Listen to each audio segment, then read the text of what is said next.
Have you ever been right on the verge of that promotion you've always dreamed of, only to suddenly start slacking off? Or perhaps you finally found the love of your life, but just as things were going perfectly, you picked the senseless fight and ruined it all. Maybe you just started a new fitness journey, only to find yourself mid-binge in the kitchen at midnight. From the outside, these moments look like bad luck, but they hide a much deeper truth. You are sabotaging yourself. But why? Why would someone destroy their own happiness with their own hands? Today, with Shadowy, we are diving into the darkest corners of your mind. One of the most prominent figures in psychological history, Leon Festinger, stated that our minds loathe the inconsistency between our beliefs and our reality. This is known as cognitive dissonance. If your subconscious holds an old belief like, "I am a failure," or "I don't deserve good things," your mind feels intense discomfort as you approach success.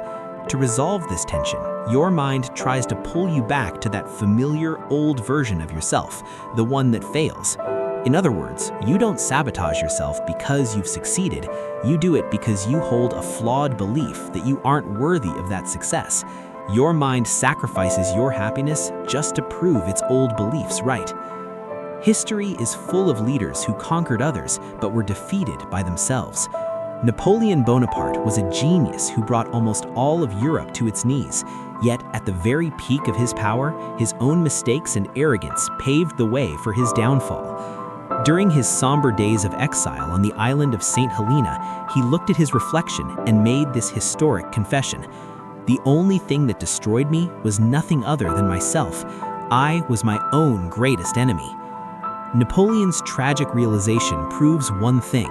Even if you win every battle in the outside world, if you cannot silence the saboteur within, you will eventually tear down your own empire with your own hands. In modern psychology, this phenomenon has a very practical name. Psychologist Gay Hendricks calls it the upper limit problem. According to Hendricks, we each have an internal happiness setting, much like a thermostat in a room. Hendricks argues, when we feel too much positive energy, our internal thermostat decides that things are too good to be true and finds a way to sabotage us to bring us back down to the low setting we are used to. This is why you might suddenly get sick when things are going well, or start spending recklessly just as you begin to earn more. Your mind hits the panic button, whispering, "You're overstepping your bounds. You can't be this successful." So, how do we break these invisible chains? The first step is to catch the sabotage in the act. The moment things are going right and you hear that inner voice asking, "What if it all falls apart?"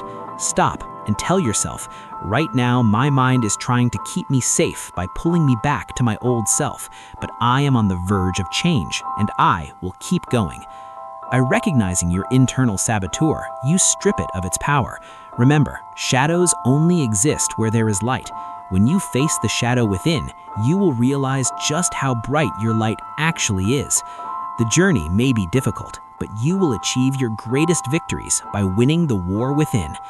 If this video helped peel back a layer of your mind, don't forget to like the video and subscribe to the channel to support us. Your support is our greatest strength in continuing these deep dives with Shadowy. See you in the next exploration.